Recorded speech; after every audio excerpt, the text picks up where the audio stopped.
Tonight, we are not here to judge. We are here to listen. To lean in a little closer, settle down a little deeper, and share a quiet hour with the kind of people who, if we're being honest, always knew just a little more than they let on. This is a story about talking. About gossip. Yes, that word that stirs guilt and curiosity in equal measure. But long before it became a sin whispered over Sunday pews or a plot line on television, gossip was something simpler. Something softer. And in the year 1347, it was often the only thing that kept you alive, connected, and informed enough not to accidentally marry someone who owed 10 pigs and a murder fine. In those days, the word news didn't exist in the way we know it. There was no paper, no headlines, no way to know if a cousin died or a noble was disgraced unless someone, usually a woman, leaned in while stirring a pot and said, "Well, you didn't hear this from me." And you'd lean in, too. So tonight, I want to take you back to a village that doesn't appear on any maps. A place where the fires are low, the wool is scratchy, and the stories, well, the stories are sharp as flint, and twice as useful. Our guide this evening is Marta. She's about 50, perhaps older, though no one would dare ask. She has knees that creak louder than floorboards and a face lined with both laughter and silence. She makes the best broth in the parish and has a memory like iron. If you've ever had the sense that your grandmother knew everyone's business and also had the power to fix it without saying a word, Marta would understand. But she's not just a village woman. She once worked in a noble house, years ago. Learned which forks to polish, which letters to pretend she couldn't read, and when to disappear from a room before someone made a mistake in front of her. She knows both worlds, peasant and noble, and walks between them like a woman who's paid rent in both. Before we begin, I invite you to get comfortable. Take a breath. Let your shoulders drop. Let your jaw unclench. If you'd like, tell me in the comments, what time is it where you are? And where in the world are you listening from tonight? It's comforting, isn't it, to know that we're sharing this quiet moment, even if separated by miles and time zones. Please take a moment to like this video, and follow the channel. That way, whenever you need a quiet companion to help you sleep, someone to whisper about the past until the world softens, you'll know exactly where to find us. And I'm your familiar narrator, Thomas. Do you remember me from other stories in this channel? If not, I invite you to go back later and look for my playlist. I didn't know anyone when I arrived in this town many years ago. Not a soul. Not a goat. Not even the dog that barked at me like I owed it something. It was mid-autumn, 1347, a season of smoke, blackberries, and boots that never dried properly. I'd walked for days to reach the village, slept in a barn outside Leicester, and spent my last coin on a chunk of cheese I dropped in a stream. All I had left was a blister the size of a plum and a letter of introduction from a priest who, as it turned out, had died 2 years earlier. So no, I didn't exactly make an entrance. But someone pointed me to the bakehouse. Said I could warm my hands by the stone wall and maybe get a crust if the morning batch was kind. I remember the smell hit me first, scorched flour and sourdough, with just a trace of something burning that no one ever seemed too concerned about. The oven doors were open, letting out curls of steam, and the women inside moved like clockwork, slapping and folding and muttering about yeast as if it were a cousin who never paid his debts. And there, just outside the door, sat Marta. On a bench so well used it had its own posture, slightly curved, smoothed by years of backsides and elbows and the occasional flour sack used as a cushion. She didn't look up at first. Just kept kneading the air in front of her as if the dough she'd finished earlier was still under her hands. She wore a blue-gray kerchief pinned to hair that didn't pretend to be any color other than gray, and her sleeves were rolled, showing arms like braided rope. Not from vanity. Just from a life that required lifting, stirring, and occasionally throttling a chicken into submission. Someone said her name softly, "That's Marta," and it sounded like an introduction and a warning all at once. She was older than most of the women, probably past 50, though in this village, no one kept count unless it involved livestock. She had a face carved by wind and firelight, and eyes that had the unsettling habit of seeing before you opened your mouth. I said something foolish, I don't remember what. She didn't laugh. Just handed me half a roll that looked hard enough to chip a tooth, and asked if I knew how to mend a fence. I didn't, but I said I did. And she nodded, like she already knew I was lying but appreciated the effort. That's how it started. Every day after that, I saw her on that bench. It wasn't just hers, technically, but everyone treated it like it was. Like the bakehouse wall had grown a Marta-shaped outcropping and the village had wisely decided not to interfere. And the conversations that happened there. Well, they weren't what you'd call private, but they weren't shouted either. It was the kind of talking that starts with a comment about the weather and ends with a widow revealing which man she was considering for her winter hearth because he had all his teeth and a decent temper. Information passed across that bench like steam, quiet, essential, and impossible to grab once it slipped into the air. People came and went. Some sat beside her for a moment, pretending to rest their feet while casually mentioning that the Reeves' son had been seen twice now near the miller's daughter. Others didn't stop, just walked slowly enough to let a comment hang, like bread left to rise, waiting to see who noticed. And Marta never chased a rumor. She didn't need to. She let them come to her like dogs to a cookpot. She'd nod. Sometimes she'd raise an eyebrow. Once, I saw her hum, just a little. And the entire village shifted their opinion of a woman's character based on that single sound. She didn't spread gossip. She sorted it. Filtered it. Kept it from becoming dangerous, unless danger was deserved. She was, in a way, the village's quiet conscience, and occasionally its very polite executioner. I didn't know it then, but that bench? That bakehouse? That was the real court of this village. And Marta was its queen. Not with a crown, but with a spoon and a memory sharp enough to gut a trout. If the bakehouse bench was where gossip was baked, then the spinning room was where it was stitched into history. I remember the first time Marta brought me there. Not because she invited me, heavens no. Marta didn't invite. She just told me she needed help hauling a basket of wool, and then walked away knowing I'd follow, because I was new, eager, and still half afraid of her. The spinning room wasn't a room so much as the back of someone's barn, cleared of goats and swept with enough enthusiasm to call it clean. There were stools scattered across the floor and spindles on every surface. The air hung thick with bits of wool, like the whole place was quietly molting. And the women, at least 8 of them, didn't stop talking when I entered. That's how I knew I'd been accepted. You see, in some parts of the world, silence is respect. In this village, silence meant you weren't trusted. Or worse, not interesting enough to bother with. But that morning, I was treated to the full tapestry of village knowledge. Who was limping and who was pretending not to. Which widow had started wearing rosewater again, and what that probably meant. The miller's apprentice had a new bruise and a new alibi, and someone's youngest child had been caught licking the offering spoon in church.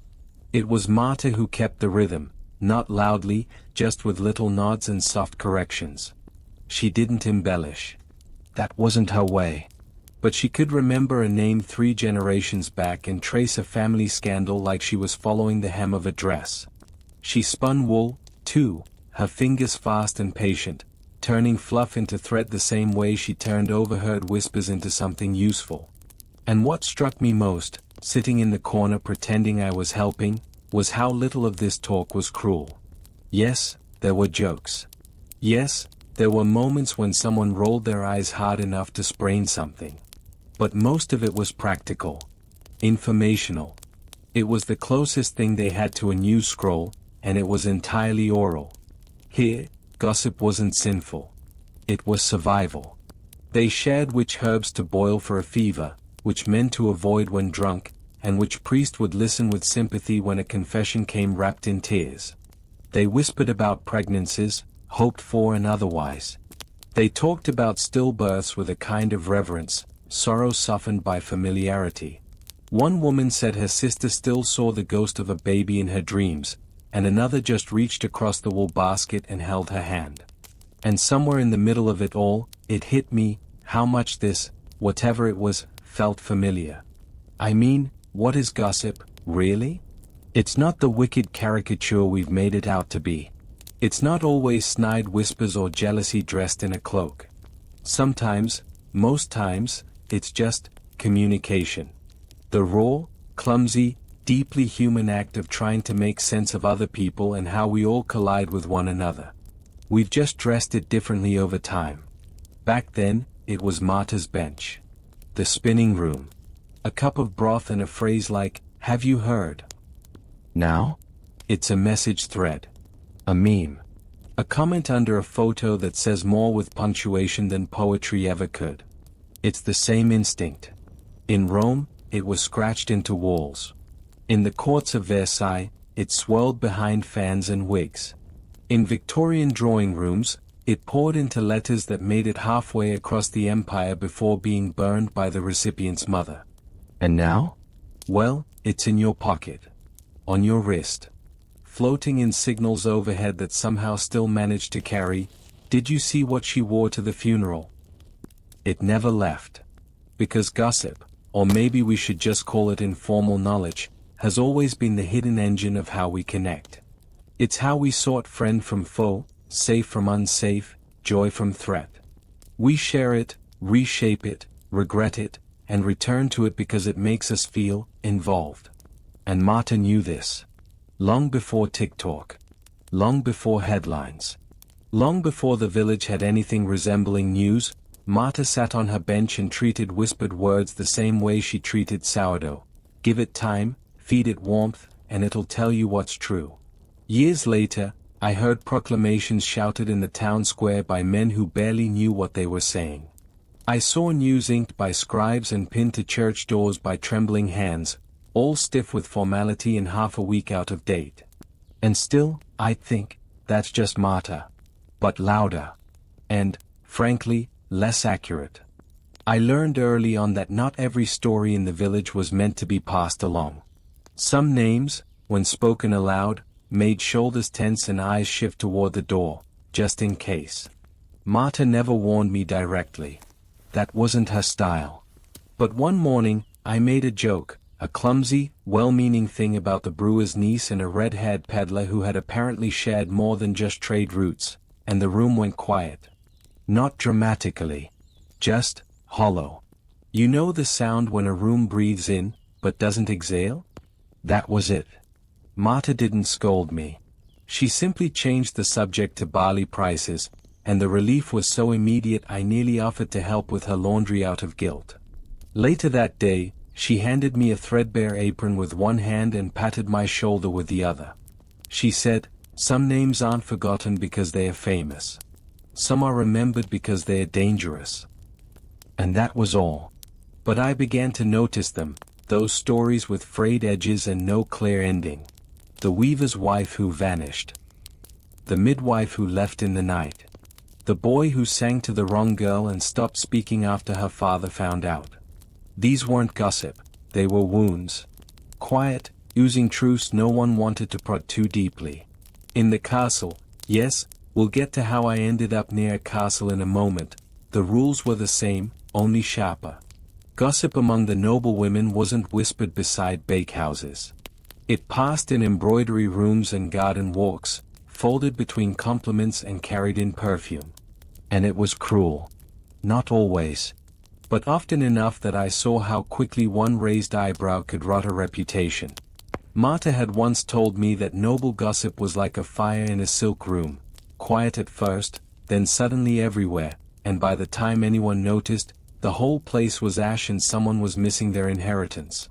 There were names there, too, you didn't say. A knight who'd ridden out too proud and returned too changed. A maid who knew too much about a certain herbal tea. A widow who kept her chamber door locked every Thursday after Vespers, and not because she feared robbers. Back in the village, those names were protected by kindness. In the castle, they were protected by fear. I once overheard a steward say, "It's not treason unless someone writes it down." And the room laughed, too loudly. That's when I knew he'd written something down. But Marta. She never needed parchment. She knew the stories. All of them. The lost ones, the cruel ones, the tender ones no one dared admit. And she kept them like she kept the last heel of a loaf, wrapped in cloth, hidden, but always there if needed. She told me once, not all secrets are meant to be solved. Some just need guarding. I think of that often, when I hear people talk loudly and confidently about things they barely understand. These days, the world rewards noise. But back then, in that little village, silence was its own kind of wisdom. Especially when it came to names. And when those names weren't dead yet. Marta went to the castle once a month. Always the same day, always in the early light, with a basket tucked under her arm and a look that dared anyone to question her right to be there. She brought herbs. Nothing extravagant, mostly for teas and tinctures, the sort that helped with sleep, with nerves, with bleeding that wouldn't stop. Occasionally, she'd be asked for something more discreet. A root that made you forget. A powder that made you late. She never asked questions. That's why they trusted her. She invited me to come along only after she learned I'd worked there once. Briefly, awkwardly, in the stables, trying not to be noticed and failing at it often. I still had a face the guards recognized, and more importantly, I knew how not to stare when the lady of the manor walked past. That's a skill you pick up fast, or not at all. Inside the castle, the air was thicker. Not with dust or smoke, it was the tension. That feeling that something had just happened and something else was about to. The smell of rosemary tried to mask it, but it didn't quite succeed. Marta and I didn't speak once we crossed the gate. Not because we were afraid, but because words hung differently here. Heavier. Sharper. Gossip in the village was shared like soup, warm, communal, always just a little bit salty. In the castle, it was more like wine. Dark, intoxicating, and far too easy to spill. Women walked arm in arm, smiling without smiling. Servants bent too low and left too quickly. Stories traveled in ribbons, tied to compliments and braided into blessings. And behind every murmured phrase was a blade. A maid's laugh might cost her position. A misplaced hand could earn exile. Even a silence held too long might be interpreted as agreement or guilt. I saw a man dismissed for clearing his throat at the wrong moment during supper. I didn't understand it. Not then. But Marta did. She moved through those halls like someone reading the wind. She offered her bundles with polite nods and took payment in coin or favors, never questions. She listened. She always listened. I asked her once, as we walked back past the chapel gate, if she thought the women of the castle were cruel. No, she said, but their lives are. Cruelty is just the style of armor they've been told to wear. And then she handed me a sprig of sage from the basket and told me I needed it more than they did. I've thought about that castle often since then. About the women who wore secrets like jewelry. The men who assumed no one was listening. The silence that is more dangerous than the words. People talk about gossip as if it's a sin, but in places like that, it was a survival tactic. A way of checking if someone was a friend or a threat. It could destroy a life, yes. But it could also warn one. Save one. And we think we've come so far, don't we? Now we carry our castles in our pockets. Our rumors wear filters. Our lies come with timestamps and hashtags. And still, a single comment can ruin someone. A phrase can follow you longer than your shadow. It's the same machine, just with different bells. We whisper a name in a room and it circles the globe before we finish the sentence. And some still say it's harmless. But Marta knew better. She knew when a story was still warm. When it was useful. When it was dangerous. She never said much about my reasons for walking so carefully through those castle halls. But once, as we left, she said, "You keep checking that window, Thomas. She's not there today." She never asked who I was hoping to see. And maybe that's for the best. Because in truth, there was someone. A noble woman with a voice like a psalm and a smile she wore only when no one else was watching. That story, Well, as I told here before, is about my forbidden love in the years I have worked in the castle as a servant. And this lady existed. And I loved her in the quiet, impossible way that men like me are taught not to admit. Marta knew. Of course she did. She never said her name. That's how I knew I could trust her. She never asked who I was hoping to see. Never told anyone I looked. Marta was many things. A baker. A midwife. A spinner of stories. But above all, she was a keeper of the ones she didn't tell. And I think that's what made her powerful. Marta never talked much about her time in the castle. Not because it wasn't interesting, it was, but because the stories she carried from those years had teeth. She'd been a kitchen maid in her younger days. The kind that moved through the corridors like wind through cracks, quiet, invisible, and impossible to block out. She never wore silk, but she knew who pretended they did. She never dined at the high table, but she knew who drank too much, who dined too late, and who was quietly removed when too many things went missing.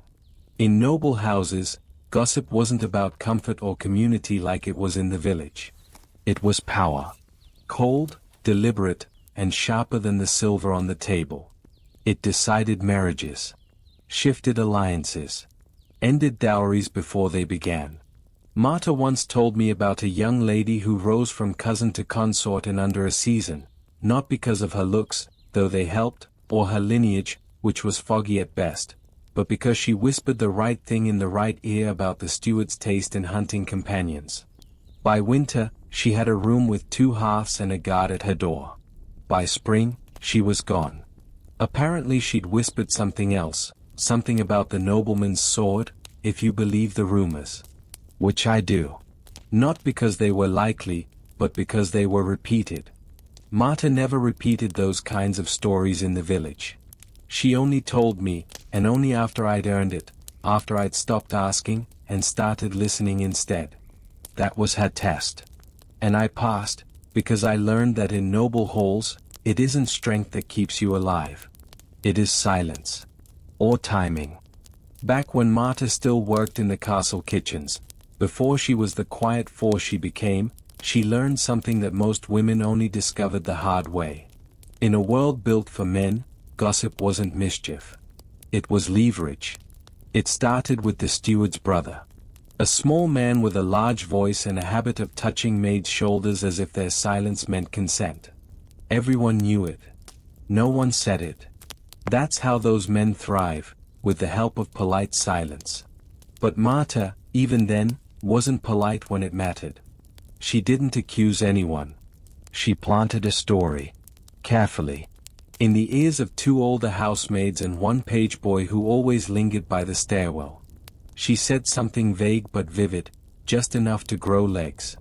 Something about the steward's brother lingering too long near the wine cellars.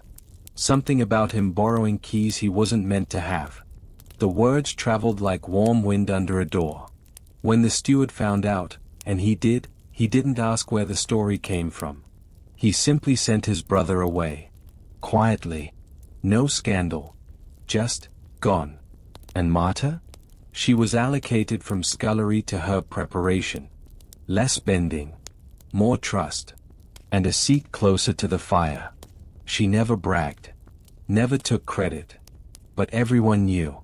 That's the other power of gossip. It lets people understand the truth without having to say it out loud. You see, in 1347, a woman had no vote. No property unless she inherited it, and even then, she'd better remarry quickly if she didn't want it taken. She couldn't testify against a man unless he let her. Couldn't walk home alone after sundown without being blamed for her own bad luck. But she could talk. She could plant a word in the right ear, and suddenly the reeve wasn't re-elected. She could raise an eyebrow at the market stall and a bully found fewer customers the next week. A woman's power didn't come from the pulpit or the sword, it came from knowing who was courting whom, who hadn't paid their grain tithe, and who was seen slipping out of the chapel after dark. Marta once told me, you don't need a council seat if you have a good memory and a few sharp tongues nearby. It sounds small, I know. But it isn't. Not when it saves someone. Not when it shifts a household. Not when it protects a girl. That's not mischief. That's strategy. And for women like Marta, it was the only kind of power the world hadn't yet figured out how to take away. I have another story for you. It happened the way most disasters do, slowly, then all at once. A young girl in the village, no older than 14, had started carrying water to the manor kitchens more often than usual. Marta noticed. So did the other women, but Marta was the one who did something about it. She didn't act by accusing anyone. That wasn't her way. She asked questions, softly, to the girl's aunt, then to the steward's wife, and finally, without words, to me. "I need you to listen," she said, handing me a bundle of dried lavender as if it were a weapon. "And say nothing until I'm done." What followed was a list of places the girl had been seen. Alone. Unchaperoned. Marta had woven the stories together not from drama, but from details. Who was sweeping? Who was walking past? Who wasn't where he should have been? And at the center of it all, a kitchen boy with too many favors and too much charm.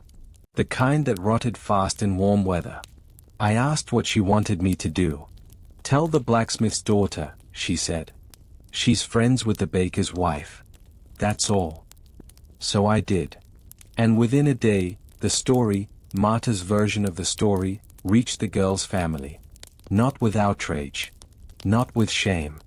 But with just enough concern to make the aunt walk her to the manor door from that day on. And the kitchen boy? He found himself reassigned. Quietly. No scandal. No bruises. Just distance. That was Marta's magic. She didn't fight fire with fire. She fought it with steam. Soft, spreading, and undeniable. The girl never knew how close she'd been to danger. Most of them never did. But I watched Marta again and again use gossip the way a surgeon uses a blade, not to wound, but to stop the bleeding.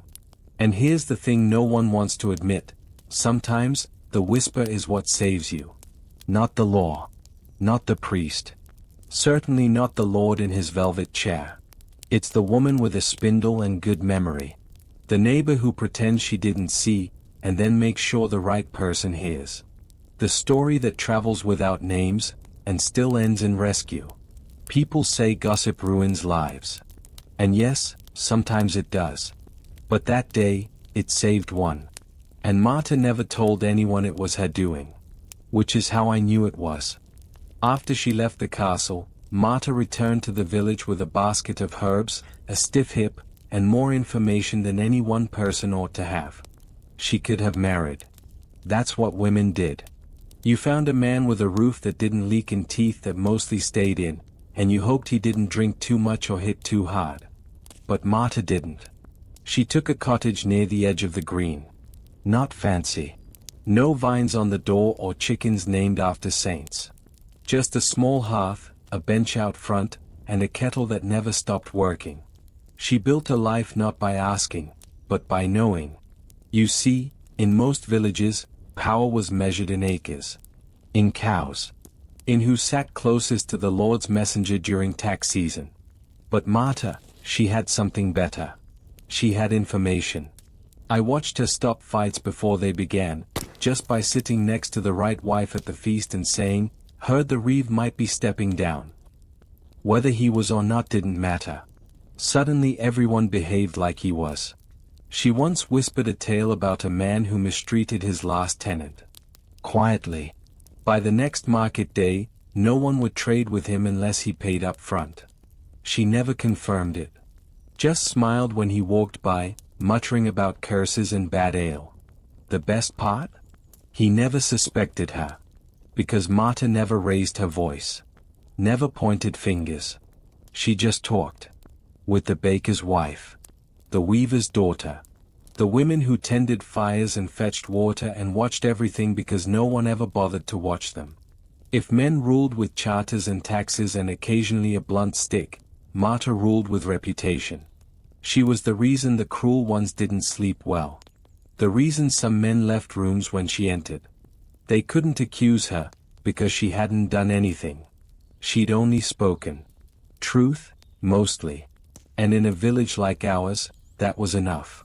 When I think back now, years later, with my own hands stiff and my memory trying to sneak away, I realize Marta had built herself a ladder.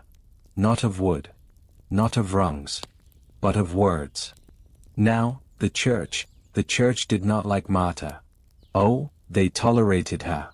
Because she showed up for feast days and kept her head down during sermons, and once gave a bowl of goose broth to the priest when he had the coughing fever. But like most women who knew things, Marta made the holy men uneasy. See, the church was very clear about how words should be used, for prayer, for confession, and, if you were a woman, for saying yes, Father, and thank you for your opinion on my cooking.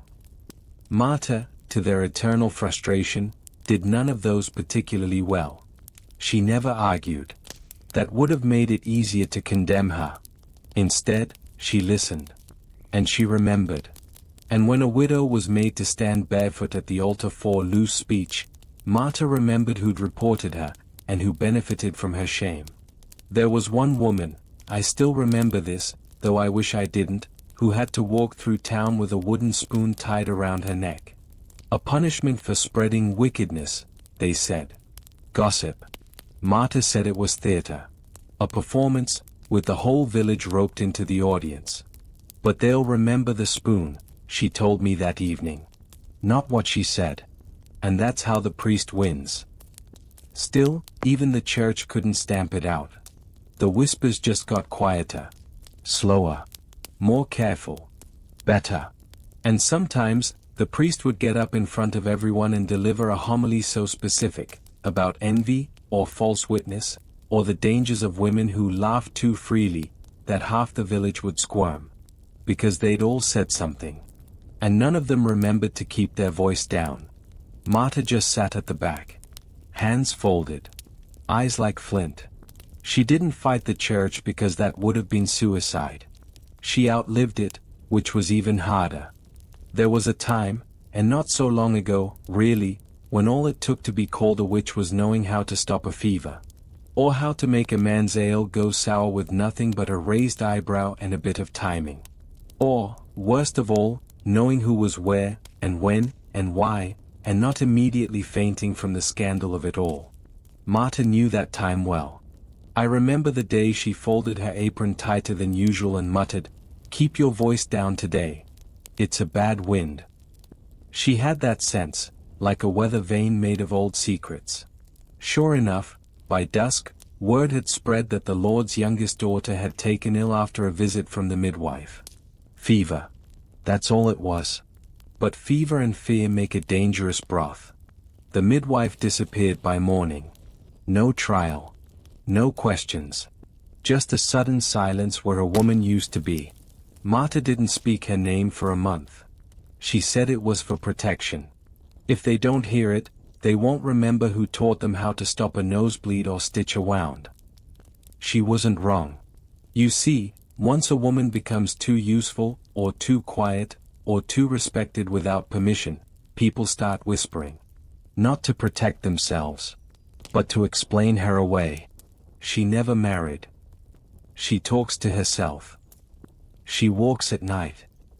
She knew the pig would die before it did. All true, by the way. But truth was never the point. The point was, she made people uncomfortable. Because she knew things. And didn't apologize for it. Witches, widows, and women who know too much, those were the ones they watched. And Marta? Marta never got caught. Because she kept one foot in the gossip, and one firmly in the dirt. She knew just how much to say, and when to stay silent. And when to tuck her remedies under the floorboards, next to the rosemary and the quiet rage. Not all gossip bites. Some of it sings. That was the kind Marta liked best. The kind you passed along like a warm cup on a cold morning. Not to harm. But to remember. She would tell me, always while kneading dough or sweeping ash, about a girl who sang like a bird in spring. You'd stop stirring your stew just to hear her hum. Or about a boy who once outran a loose pig from the tannery all the way through town, naked from the waist down, laughing the whole time. She remembered the way people laughed. Not just the sound, but the shape of it. Who snorted, who clutched their sides, who had to lean against the wall because the joke was just too much for one body to hold. And those stories? They stayed. Long after the people faded. Because when someone tells your story after you're gone, even the small ones, the foolish ones, it means you mattered. It means you lived. Marta remembered a child who once pointed at the Lord's priest and said, "He's got a bird in his hat," and the entire square erupted. She told that story every year on the feast of St. Crispin, like a little liturgy of laughter. That child died young, a cough that never left, but thanks to Marta, he lived on in that moment. You see, not all gossip is petty. Some of it is sacred. Women especially, they didn't get statues, or scribes, or stories in the manners ledgers. But they had each other, and each other's voices, a neighbor's kindness, a midwife's cleverness, a sister's stubbornness. All of it handed down, one whispered sentence at a time. And isn't that still true now? We don't gather around hearths anymore. But we still sit in kitchens. We text each other nonsense that makes us laugh. We remember people who aren't here anymore, not because they built kingdoms, but because they once said something so ridiculous we'll never forget the way it made us feel. Modern gossip? It has more filters and emojis, but the shape is the same. She always danced when she cooked. He'd cry at every dog movie, even the funny ones. She was the only person who remembered how I take my tea. It's the little things. That's what survives. If no one tells your story after you're gone, Marta used to ask, "Were you ever really here?" And I think about that now. I think about how I tell her story. And how, by doing so, maybe I'm making sure she never really goes. There was one thing I never told Marta. Not because I didn't want to. And not because she wouldn't have understood, she would have, in that quiet, knowing way of hers. But because, some stories, you keep tucked in the pocket of your heart, like a charm. Something soft and worn and private. It was about the lady in the castle. I think Marta always knew. From the way I slowed near the south window, or how I once forgot my own name when someone mentioned the embroidery on the noblewomen's sleeves. She never said anything outright, but she knew. She had that way of letting silence feel gentle. Still, I never said the words. I never told her that I loved someone whose life ran parallel to mine, but never touched it. That I knew the sound of her laugh from behind a veil, the curve of her handwriting on letters I'd never receive. That I buried my feelings the same way I buried the dead, quietly, carefully, with both hands, and a little dirt under the nails. I don't think Marta needed the confession. She once told me, everyone has a story they keep on the high shelf. It's not about shame. It's about tenderness. Some things are too precious for daylight. Maybe this was mine. Still, sometimes I wonder what she would have said if I'd spoken it aloud. Maybe she would have offered me one of her soft, sideways grins, and said, "About time." Maybe she already had the whole story, pieced together from glances and half-breathed names. But she never asked. And I never offered. And that, too, was a kind of love. It took me years, maybe decades, to realize that gossip isn't just a habit. It is a function. Not every story is useful. Not every rumor is fair. But we've always told them. Around fire pits. In cave mouths. Over loaves of barley bread and behind closed chapel doors. Even before we had language, we probably had sounds for danger situations and eye expressions for betrayal. Shared knowledge. Shared survival. Marta said once, we talk about each other because we don't know how to survive alone. And I've come to think she was right, in that way she always was, just before turning away so you couldn't thank her. If you believe the monks, and honestly, I often didn't, God gave man a soul and the power to name things. But I think he also gave us gossip. A way to make sense of each other. To spot the threat before it's too late. To know which fire to trust and which door to knock on in the rain. Even now, years later, When I hear voices in the marketplace, or from the window of a carriage rolling by, I can tell which ones are warning, and which are just noise. It's in the tone. The tilt of it. You don't learn that in books. You learn it in kitchens and bakehouses and beside the well, when someone leans in a little too close and says, "Did you hear?" We evolved with that sound. Just like laughter. Just like footsteps. Some scientists, not that I've met one, mind you, but I overheard a friar muttering about it once, believe that gossip helped early humans form bonds. Kept the tribe from falling apart. If that's true, it means Marta was more than a midwife. She was a survival mechanism in an apron. She made our little world stick. Made it safer, quieter, warmer. And when she died, and yes, she did, but not yet in this story, it wasn't her recipes or remedies I missed most. It was that sense that someone knew what was happening, and wasn't panicking. Just watching. Listening and holding the threads. Like a spider in the rafters. Or a saint with dirty fingernails. After she passed, I tried to remember everything Marta ever told me. Not just the big stories, not just the clever bits, but the small details, how she brewed her tea with too much thyme in the winter, how she believed every cat was secretly divine, how she always knew when someone was about to cry before they did. And I found myself repeating them. To others. To myself. To no one at all. Because her life had been built from words, not loud ones, not official ones, but the kind that linger.